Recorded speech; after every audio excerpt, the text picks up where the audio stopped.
ओ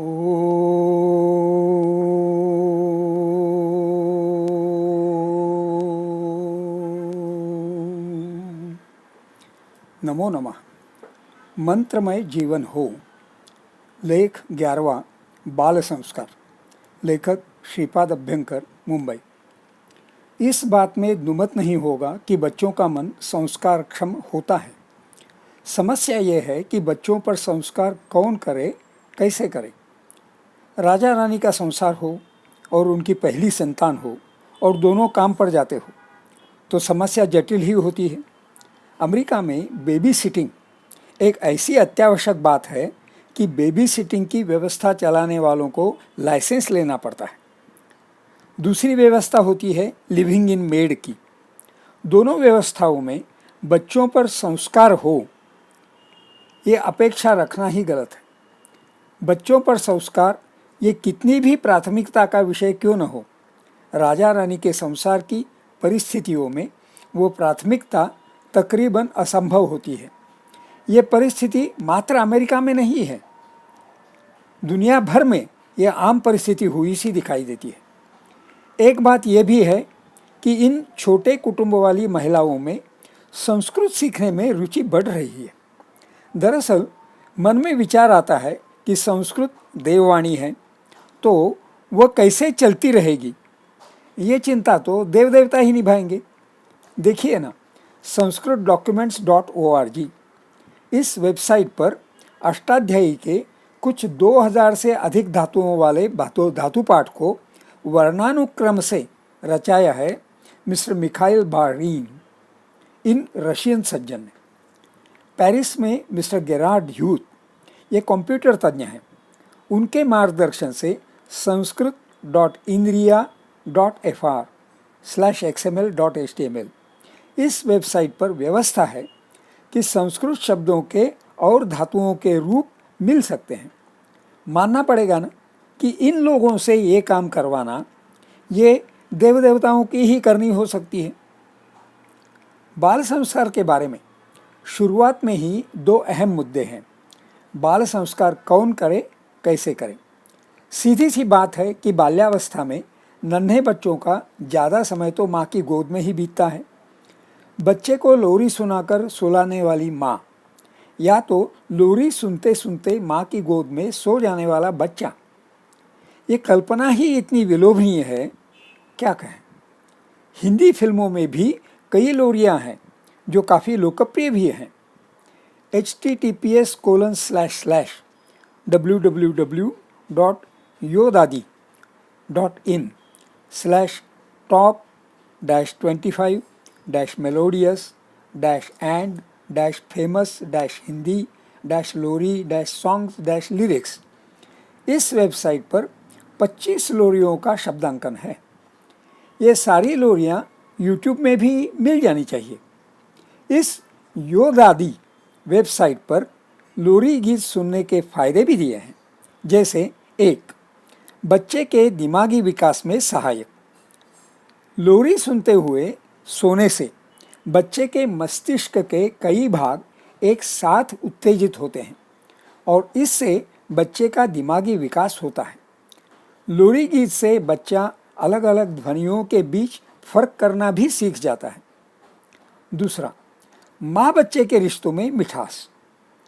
कहा जाता है कि माँ की लोरियाँ सुनने से बच्चा और माँ के रिश्ते में मिठास आती है, यानी दोनों के बीच का रिश्ता और गहरा हो जाता है।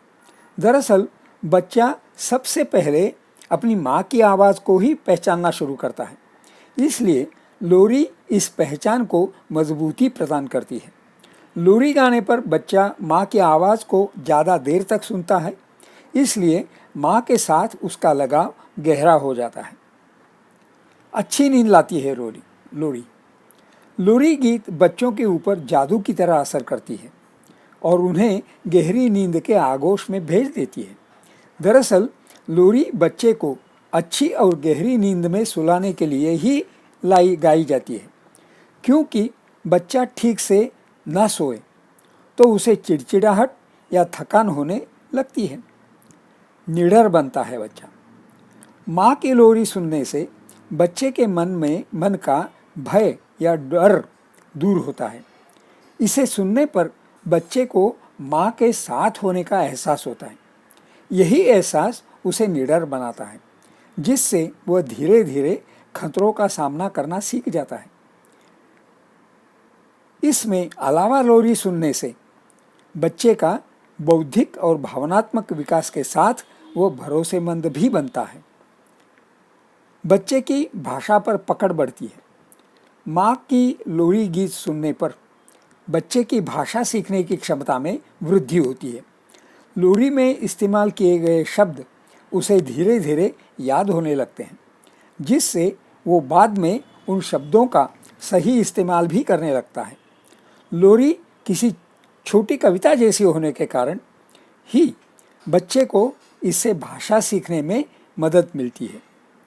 योदाती इस वेबसाइट पर दी हुई लोरियों में से कुछ लोरियाँ ये हैं। नींद भरे पंख लिए झूला झूले जाना, नन्ही कली सोने चली हवा धीरे आना। गुड़िया रानी बिटिया रानी परियों की नगरी से एक दिन राजकुंवर जी आएंगे, महलों में ले जाएंगे। दिल के टुकड़े मेरे भानु, निंदिया आई अब तू सो जा। आजा निंदिया रानी आजा दूर सितारों से। लोरी लोरी लोरी चंदनिया छुप जाना रे, क्षण भर को लुक जाना रे। धीरे से आजा रे अखियन में निंदिया आजा रे आजा, धीरे से आजा। सुन सुन नन्हे लोरी की धुन, हो जा मीठे सपनों में गुम, हो जा मीठे सपनों में गुम। आजा निंदिया आजा नैनन बीच समा जा। आ लेके चलूं तुझको एक ऐसे देश में, मिलती हैं जहाँ खुशियाँ परियों के भेष में। नींद परी लोरी गाए माँ झुलाए पालना, सो जा मेरे लालना। सो जा मेरी बिटिया रानी, सो जा राज दुलारी। समझ सकते हैं कि लोरी से होने वाले बाल संस्कार 2-2.5 साल तक की उम्र तक होंगे। लेकिन इस उम्र में बाल संस्कार सिर्फ लोरियों से ही होते हैं ऐसा बिल्कुल नहीं है। दरअसल बच्चा खुद बोल नहीं सकता है, औरों का बोलना समझ भी नहीं सकता है। ऐसी उम्र में एक अहम संस्कार किया जाता है, वो है नामकरण संस्कार। जैसे ही बच्चे को मालूम हो जाता है कि अपना नाम ये है, उस नाम के प्रति बच्चे के मन में अपनापन आ ही जाता है। लगता है कि दिए हुए नाम से लगाव बन जाना यह सिर्फ मनुष्य स्वभाव ही नहीं, प्राणी मात्र का स्वभाव होता है। यदि कुत्ते का नाम टॉमी रखा हो, घर में सबों के साथ बैठा हो और किसी ने आवाज़ दी, टॉमी इधर आओ, टॉमी जान जाता है कि वह आवाज़ उसके लिए है। बचपन में माँ बाप बच्चे को किसी लाडले नाम से भी बुलाते हैं। जैसे नाम हो विलियम, बुलाएंगे बिल। लोग उस लाडले नाम को भी अपना लेते हैं। इसके बड़े दाखले भी हैं, जैसे अमेरिका के पूर्व प्रेसिडेंट बिल क्लिंटन, ये क्या नाम हो, विलियम क्लिंटन। और दुनिया के सबसे अमीर आदमी रहे बिल गेट्स। कई बार माँ बाप बच्चे का नाम क्या होना चाहिए इसके लिए ज्योतिषी की सलाह भी ले लेते हैं। किसी ज़माने में नाम के बारे में ज्योतिषी की सलाह लेना मानो अनिवार्य था और नामकरण का संस्कार भी ज्योतिषी से मुहूर्त पूछकर ही किया जाता था। लेकिन अमेरिका में हॉस्पिटल से बच्चे को घर ले जाने से पहले बच्चे का नाम दर्ज करना पड़ता है। तो मुहूर्त देखकर नामकरण संस्कार करो, इस सब के लिए फुर्सत ही नहीं होती। हाँ, इतना हो सकता है कि बच्चे को घर लाने के बाद भी मुहूर्त देखकर नामकरण संस्कार के तहत विधिवत फिर से हो सकता है। नामकरण संस्कार का महत्व वे लोग समझ सकते हैं जो चिन्मय मिशन, रामकृष्ण मिशन, इस्कॉन जैसे संप्रदायों से जुड़ जाते हैं। इन संप्रदायों में भी भक्तों को संप्रदायों के गुरुओं द्वारा नया नाम दिया जाता है। जैसे स्वामी विवेकानंद का पूर्वाश्रम में नाम था नरेंद्र दत्त। स्वामी विवेकानंद के उदाहरण से मानना पड़ेगा कि नामकरण संस्कार ये जरूर एक अहम संस्कार है। बाल संस्कार के बारे में मेरा खुद का अनुभव शेयर करना चाहूँगा। मेरा पोता 1.25 बरस का ही था। सौभाग्य से मुझे एक दुकान में एक बहुत ही अच्छी सीडी मिल गई, वो भी सिर्फ $1 में। मैं वह सीडी लैपटॉप में लगाता और पोते को गोद में बिठाकर सीडी चलाता। देखते देखते उसकी लाल, नीला, पीला, काला, हरा, सफ़ेद, भूरा ऐसे कई रंगों की पहचान हो गई। Square, triangle, circle, rectangle, oblong, ellipse इन आकारों से भी पहचान हो गई। कुछ नर्सरी राइम्स भी मुखोद्गत हो गए। 10 तक की गिनती भी समझ में आ गई। इस बौद्धिक शिक्षा के साथ साथ मैं उसे पार्क में ले जाता था, एक हल्के से फुटबॉल के साथ। कितनी बखूबी स्टाइल में किक मारता था। कौन सी उम्र में बच्चों के खिलौने कौन से होने चाहिए, इसकी भी मानो कुछ शास्त्रीय विचारधारा होती है। शायद खिलौने बनाने वाली कंपनियों में उस छात्र का अभ्यास भी होता है। शहरों में 2.5-3 साल के बच्चों की मॉन्टेसरी, किंडरगार्टन कहो या प्ले स्कूल की कहो, स्कूलिंग शुरू हो जाती है, भले ही 3-4 घंटों की ही हो। इस स्कूलिंग के 2 अहम मायने हैं। एक तो बच्चे और बच्चों के संपर्क में आते हैं, दूसरा जिससे बच्चे संस्कार पाए ऐसी एक और शख्स से बच्चों की लगन बनती है, वो है टीचर। यानी बच्चे को मनुष्य एक समाज प्रिय प्राणी है, इस तत्व का अनुभव होना शुरू होता है। कई बच्चे इस नए अनुभव से आसानी से नहीं जुड़ पाते, लेकिन ये अनुभव एक ज़रूरी संस्कार है। यूँ तो बच्चे बिल्डिंग के, गली मोहल्ले के बच्चों के साथ घुल मिल जाते ही हैं, लेकिन इस उम्र में बच्चों की आकलन शक्ति बहुत तेज होती है। गाली गलौज के शब्द भी बिना अर्थ समझे पकड़ लेते हैं। घर के बड़ों ने सतर्क रहना बहुत ज़रूरी है। 4-4.5 की उम्र में श्लोक और स्तोत्र भी बच्चे याद कर सकते हैं। मेरे पास 2 किताबें हैं, एक मराठी है, दूसरी चिन्मय मिशन की। इनमें बहुत सारे स्तोत्र हैं, खासकर आदि शंकराचार्य के रचे हुए। एक बार मैं कांची गया था, उधर आदि शंकराचार्य के स्तोत्रों की 100 जितनी पुस्तकों का सेट मिल गया। ताज्जुब होता है कि ये क्या ईश्वरी प्रेरणा थी कि आदि शंकराचार्य ने अपनी मात्र 32 साल की उम्र में आयु में इतने सैकड़ों स्तोत्रों की रचना की। आजकल इंटरनेट का ज़माना है, आदि शंकराचार्य के स्तोत्र ऐसी खोज करने पर बहुत सारे मिल भी जाएंगे। खुद भी याद कर लो, बच्चों से भी याद करवा लो। आदि शंकराचार्य के स्तोत्र बहुत ही गेय छंदों में हैं। बहुतों के YouTube वीडियोस भी मिल जाएंगे। ये बात ज़रूर कहूँगा कि बच्चों से याद करवाने के पहले खुद ने याद करना ज़रूरी है।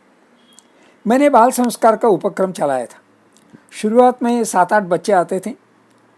कुछ बच्चे बड़े होते गए तो उनके स्कूल के होमवर्क की प्राथमिकता के कारण उनका आना बंद हो गया। लेकिन मेरे ख्याल से असली वजह ये थी कि बच्चों को मैं क्या सिखाता था, इसमें घर वालों की रुचि नहीं थी। 2 जुड़वा बच्चे थे। उनकी माँ वो बच्चे क्या सीख रहे हैं इसमें खुद ध्यान रखती थी। उन दोनों से इतना लगाव बना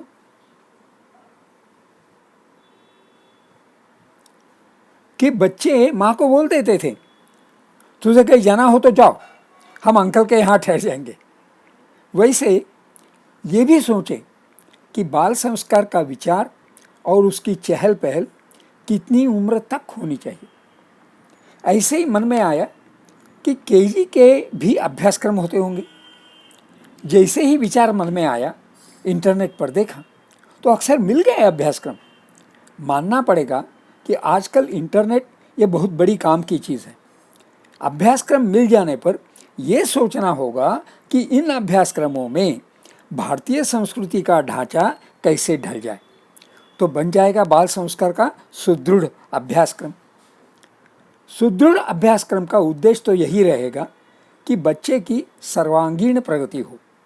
गीता में सर्वांगीण शब्द का सारांश मानो एक ही लाइन में समाया है, शरीर वांगमनोभिर्यत कर्म प्रारभते नरः, 18वें अध्याय का 15वां श्लोक।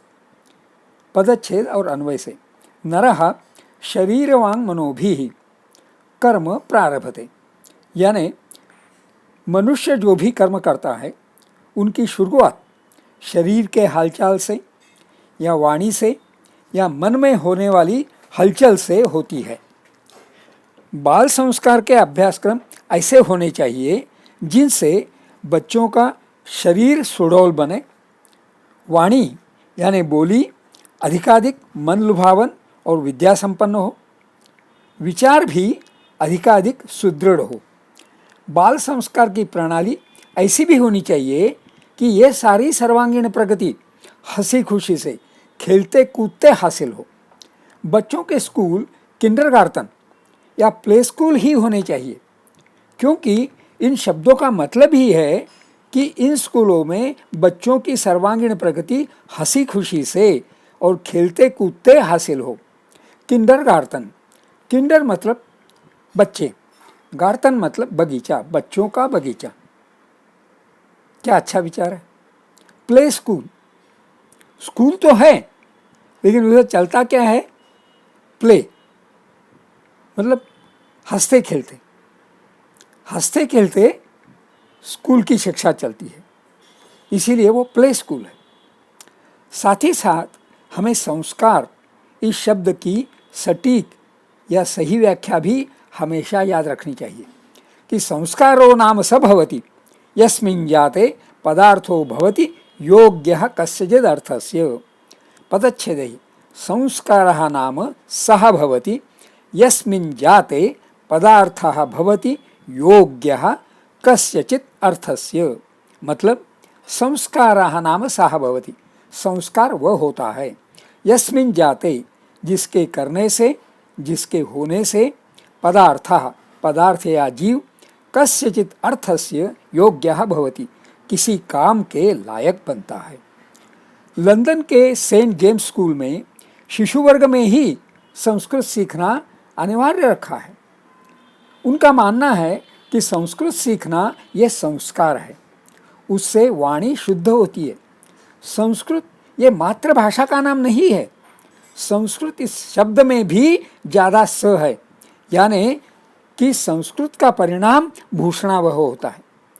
समझ सकते हैं कि बच्चों से याद करवाने के मंत्र स्तोत्र संस्कृत में क्यों होने चाहिए।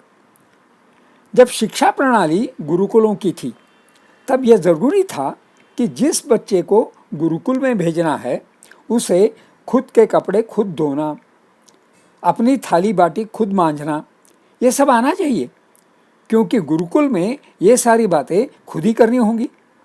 ये आत्मनिर्भरता के संस्कार भी जरूरी संस्कार है। संस्कार का शब्द का मतलब ही है कि संस्कार से पदार्थ या जीव किसी काम के, किसी क्रिया के लायक बने। माता पिता आमतौर पर नहीं चाहते कि बच्चों को कष्ट उठाने पड़े, लेकिन ये सोच बच्चों के हित के विपरीत भी हो सकती है। संस्कृत में जो बात हित के विपरीत हो उसे असत कहते हैं। इसी शब्द से शुरुआत होने वाला एक प्रार्थना मंत्र है, ओम असतो मा सद्गमय मृत्योर्मामृतंगमय तमसो मा ज्योतिर्गमय ओम शांति शांति शांति। पदच्छेद से, ओम असतः मा सद्गमय मृत्योः मा अमृतं गमय तमसः मा ज्योतिः गमय ओम शांति शांति शांति। देखिए, असतः, असत ये विशेषण, यहाँ नपुंसकलिंगम पंचमी एकवचनम, न सत इति असत, सत शब्द के 3 अर्थ हैं। एक, सत्य यानी जो मौजूद है। दूसरा, सत्य यानी जो खरा है। तीसरा, सत्य यानी अच्छा, जैसे सज्जन, अच्छा आदमी, सज्जन। सच शब्द के 3 अर्थों के कारण असत के भी 3 अर्थ हैं। एक, जो मौजूद नहीं है, जिसका कुछ अस्तित्व नहीं है, जो खरा नहीं है, झूठा है, जो अच्छा नहीं है, बुरा है। माँ, अस्मत् सर्वनाम, द्वितीया एकवचनम। सत विशेषणम, यहाँ नपुंसकलिंगम द्वितीया एकवचनम। गमय, गम धातु के प्रयोजक का आज्ञार्थ मध्यम पुरुष एकवचनम। मृत्योः, मृत्यु पुल्लिंगम, यहाँ पंचमी एकवचनम। अमृतम, अमृत विशेषणम, यहाँ नपुंसकलिंगम द्वितीया एकवचनम। तमसः, तमस नपुंसकलिंगम, यहाँ पंचमी एकवचनम। ज्योतिः, ज्योतिष, यहाँ द्वितीया एकवचनम। कुल मिलाकर अर्थ है, मुझे झूठलेपन से सच्चाई की तरफ, बुराई से भलाई की तरफ ले चलो। मुझे मृत्यु से अमरत्व की तरफ, अंधकार से उजाले की तरफ ले चलो। मेरे ख्याल से ये मंत्र भी याद करने लायक, पठन करने लायक मंत्र है। ये भी ध्यान रखना जरूरी है कि पाठ किए हुए मंत्र स्तोत्र विस्मृति में न जाएं। इसका एक ही इलाज है कि उनका पठन होता रहे। हो सके तो हर दिन पठन करें। इस पठन के लिए सबसे उचित समय है प्रातः संध्या का या सायं संध्या का। प्रातः संध्या का समय यानी सूर्योदय का या उससे कुछ पहले का समय। सायं संध्या का समय यानी सूर्यास्त के आसपास का समय। हिंदू परंपरा के अनुसार सायं संध्या के समय घर के सबों ने घर में जो देवालय होता है उधर इकट्ठा होकर दीप जलाकर सायं संध्या के स्तोत्र, मंत्र और आरती करनी चाहिए। इस सायं संध्या का एक सरल साधा जाना माना श्लोक है। शुभं करोति कल्याणम आरोग्यम धन संपदा शत्रुबुद्धि विनाशाय दीपज्योतिर्नमोस्तुते। अर्थात, हे दीपज्योति, तुम्हें वंदन करना हमारे लिए शुभप्रद, कल्याणकारी, आरोग्यदायी, धन संपत्ति की प्राप्ति कराने वाला है। हम प्रार्थना करते हैं कि हमारे बीच या किसी से भी हमें वैरभाव न हो। इसी के साथ हम याद किए हुए श्लोकों का पाठ कर सकते हैं, जिससे सायं संध्या की विधि भली भांति सज जाए। सायं संध्या के समाप्ति में कहने का एक अच्छा मंत्र है। कायेन वाचा मनसेन्द्रियैर्वा बुद्ध्यात्मना वा प्रकृति स्वभावात् करोमि यद्यत् सकलं परस्मै नारायणायेति समर्पयामि। अर्थ, हे नारायण, जो भी मेरे शरीर, मन, वचन, इंद्रिय, बुद्धि और आत्मा से सोच समझकर या अज्ञानतावश अपनी प्रकृति अनुरूप हो रहा है, मैं सर्वस्व आपके श्री चरणों में समर्पित करता हूँ। और श्लोक है, सर्वेपि सुखिनः सन्तु सर्वे सन्तु निरामयाः सर्वे भद्राणि पश्यन्तु माँ कश्चित् दुःखमाप्नुयात्। अर्थ है, सभी सुखी होवें, सभी रोगमुक्त रहें, सभी मंगलमय घटनाओं के साक्षी बने और किसी को भी दुख का भागी न बनना पड़े। गौरतलब है कि ये प्रार्थना सबके लिए यानी वैश्विक विचार की है। प्रायः भारतीय संस्कृति के सारे विचार ऐसे वैश्विक विचार ही हैं, न केवल वैयक्तिक या कौटुंबिक या किसी देश के या हिंदू जैसे किसी धर्म के। ये विचार वैश्विक विचार है। घर के सबों ने मिलकर सायं संध्या का विधि सजाने का रिवाज रखें तो बाल संस्कार होने ही हैं। हम मंदिरों में जाते हैं, किसी भी देवता की प्रार्थना का एक आसान श्लोक है, त्वमेव माता च पिता त्वमेव त्वमेव बंधुश्च सखा त्वमेव त्वमेव विद्या द्रविणं त्वमेव त्वमेव सर्वं मम देव देव। अर्थ है, तुम ही हो माता पिता, तुम ही हो बंधु सखा, तुम ही हो। मेरे भाई बहन सगे संबंधी तुम ही हो, मेरे मित्र दोस्त सखा तुम ही हो, मेरे विद्यादाता तुम ही हो, तुम ही मेरी धन संपत्ति हो। हे देवों के देव, मेरा सब कुछ तुम ही हो। गणेश जी के मंदिर में जाएं तो बेहतर होगा कि हम गणेश जी के श्लोक से वंदन करें। वक्रतुंड महाकाय सूर्यकोटि समप्रभ निर्विघ्नं कुरु मे देव सर्वकार्येषु सर्वदा। अर्थ है, मोड़ी हुई सूंड के कारण बांके मुख वाले वक्रतुंड, महती काया वाले महाकाय, कोटि सूर्य एक साथ प्रकाशित हो वैसे तेजोमय सूर्य कोटि समप्रभ देव, कृपा करो कि मेरे सारे कार्य हमेशा निर्विघ्न बिना किसी बाधा के सफल यशस्वी संपन्न हो। शिव पार्वती की प्रार्थना का श्लोक। कर्पूर गौरम करुणावतारम संसार सारम भुजगेंद्रहारम सदा वसंतम हृदयारविंदम भवम भवानी सहितम नमामि। अर्थ है, कर्पूर गौरम कर्पूर के समान गौर वर्ण वाले, करुणावतारम करुणा के जो साक्षात अवतार हैं, अर्थात जो कर्पूर जैसे गौर वर्ण वाले हैं, करुणा के अवतार हैं, संसार के सार हैं और भुजंगों का हार धारण करते हैं, वे भगवान शिव माता भवानी सहित हमारे हृदय में सदैव निवास करें और उन्हें मेरा नमन है। शिव पार्वती की प्रार्थना का एक और सुहाना श्लोक महाकवि कालिदास के रघुवंशम का मंगलाचरण का श्लोक है। वागर्थाविव संपृक्तौ वागर्थ प्रतिपत्तये जगतः पितरौ वंदे पार्वती परमेश्वरौ। अर्थ है, वाणी और अर्थ की सिद्धि के निमित्त वागर्थ प्रतिपत्तये, वाणी और अर्थ की नाई वागर्थाविव मिले हुए, संपृक्तौ जगत के जगतः माता पिता पितरौ, शिव पार्वती को पार्वती परमेश्वरु मैं वंदन करता हूँ, वंदे। देवी गौरी का श्लोक। सर्वमंगलमांगल्ये शिवे सर्वार्थ साधिके शरण्ये त्र्यंबके गौरी नारायणी नमोस्तुते।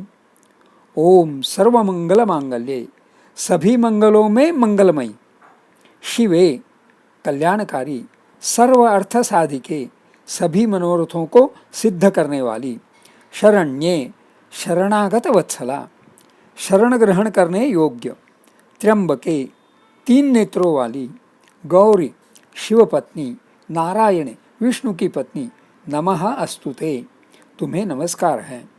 सब प्रकार का मंगल प्रदान करने वाली, मंगलमयी, कल्याण करने वाली, सबके मनोरथ को पूरा करने वाली, तुम ही शरण ग्रहण करने योग्य हो। तीन नेत्रों वाली यानी भूत भविष्य वर्तमान को प्रत्यक्ष देखने वाली हो। तुम ही शिव पत्नी, तुम ही नारायण पत्नी, अर्थात भगवान के सभी स्वरूपों के साथ तुम ही जुड़ी हो। आपको नमस्कार है। श्री कृष्ण जी का श्लोक। वसुदेव सुतं देवं कंसचाणूरमर्दनं देवकी परमानंदम कृष्णं वंदे जगद्गुरुम।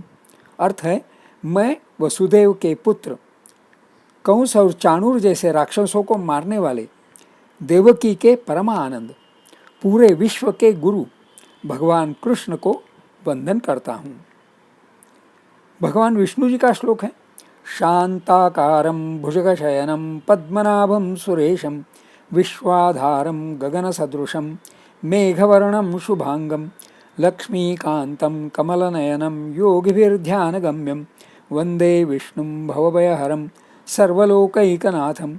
अर्थ है, जिनकी आकृति अतिशय शांत है, जो शेषनाग की शैया पर शयन किए हुए, जिनकी नाभि में कमल है, जो देवताओं के भी ईश्वर और संपूर्ण जगत के आधार हैं, जो आकाश के सदृश सर्वत्र व्याप्त हैं, नील मेघ के समान जिनका वर्ण है, अतिशय सुंदर जिनके संपूर्ण अंग हैं, जो योगियों द्वारा ध्यान करके प्राप्त किए जाते हैं, जो संपूर्ण लोकों के स्वामी हैं, जो जन्म मरण रूप भय का नाश करने वाले हैं, ऐसे लक्ष्मीपति कमल नेत्र भगवान श्री विष्णु को मैं प्रणाम करता हूँ।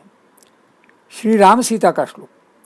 अथ ध्यानम ध्यायेदाजानुबाहुं धृतशरधनुषं बद्धपद्मासनस्थं पीतं वासोवसानं नवकमलदलस्पर्धिनेत्रं प्रसन्नं वामाङ्कारूढसीतामुखकमलमिलल्लोचनं नीरदाभं नानालंकारदीप्तं दधतमुरुजटामण्डनं रामचंद्रम।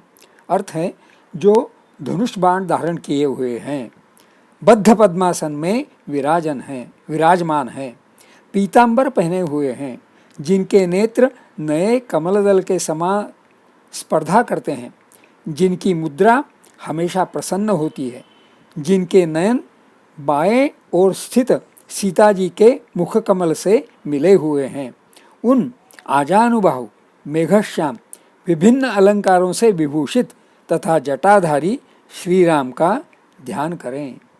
श्री हनुमान जी का श्लोक। मनोजवं मारुततुल्यवेगं जितेन्द्रियं बुद्धिमतां वरिष्ठं वातात्मजं वानरयूथमुख्यं श्रीरामदूतं शरणं प्रपद्ये। अर्थ है, जिनकी गति मन के समान और वेग वायु के समान अत्यंत तेज है, जो परम जितेंद्रिय एवं बुद्धिमानों में श्रेष्ठ हैं, मैं उन पवन नंदन वनराग्रगण्य श्री रामदूत की शरण लेता हूँ। दरअसल श्री राम सीता का श्लोक और श्री हनुमान जी का श्लोक, ये दोनों श्लोक श्री राम रक्षा स्तोत्र से हैं। एक श्लोक की रामायण और एक श्लोक की भागवत के श्लोक भी हैं। पहले एक श्लोक की रामायण का। आदौ राम तपोवनादिगमनं हत्वा मृगं कांचनं वैदेही हरणं जटायुमरणं सुग्रीव संभाषणं वाली निर्दलहननं समुद्रतरणं लंकापुरीदाहनं पश्चाद्रावणकुंभकर्णहननम् एतद्धि रामायणम्। अर्थ, आरंभ में प्रभु श्री राम का वनवास गमन, तत्पश्चात अनुक्रम में स्वर्णमृग का हनन, सीता का हरण, जटायु का मरण, सुग्रीव से मित्रता, बाली का संहार, समुद्र का तरण, लंका का दहन, रावण कुंभकर्ण का हनन, ये हैं संपूर्ण रामायण के प्रसंग, अर्थात ये रामायण के मुख्य बिंदु हैं। एक श्लोक की भागवत। आदौ देवकी देवगर्भजननं गोपीगृहे वर्धनं मायापूतन जीवितापहरणम। ये वर्धनम में रफार ध के ऊपर होना चाहिए, वो न के ऊपर चला गया, सॉरी। मायापूतन जीवितापहरणम गोवर्धनोद्धानम, इधर भी ऐसा उल्टा। कंसच्छेदन कौरवाद्य हननम कुंती तनुजावनम एतद्भागवतं पुराण कथितम श्रीकृष्ण लीलामृतम। अर्थ है, देवकी के गर्भ से भगवान ने जन्म लिया, बाद में गोकुल में गोपियों के घर बड़े हुए, मायावी पूतना के जीवन का कष्ट दूर किया, गोवर्धन पर्वत का उद्धारण किया, कंस तथा कौरवों का वध किया और कुंती के पुत्रों का पालन किया। इस प्रकार से श्रीमद् भागवत में श्री कृष्ण की लीलाओं का अमृतमय वर्णन है। मन में आता है कि 6 वर्ष की उम्र तक बच्चों से जो कुछ अभ्यास हो जाना चाहिए, उसमें एक तो ऊपर दिए हुए देव देवताओं के श्लोक तो होने ही चाहिए। बहुत सारे सुभाषित मैंने मेरे संस्कृताध्ययनम slabhyankar.wordpress.com इस ब्लॉग में कई सुभाषितों का अभ्यास प्रायः अंग्रेजी में पेश किया है। मेरे यूट्यूब चैनल पर भी कई सुभाषितों के वीडियोज़ हैं। सुभाषितों के अभ्यास की बात चली है तो जान लें कि पंचतंत्र और हितोपदेश, ये दोनों किताबें बच्चों की शिक्षा के लिए ही रची गई। दोनों में सुभाषितों की भरमार है।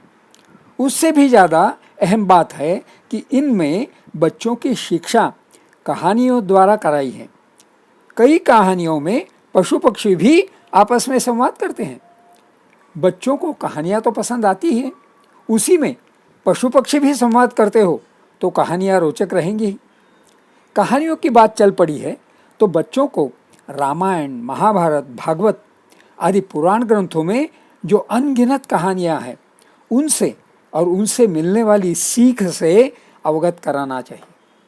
साधु संतों के चरित्रों से भी अवगत कराना चाहिए। श्री राम रक्षा स्तोत्र, हनुमान चालीसा, शंकराचार्य रचित स्तोत्र तो बहुत हैं।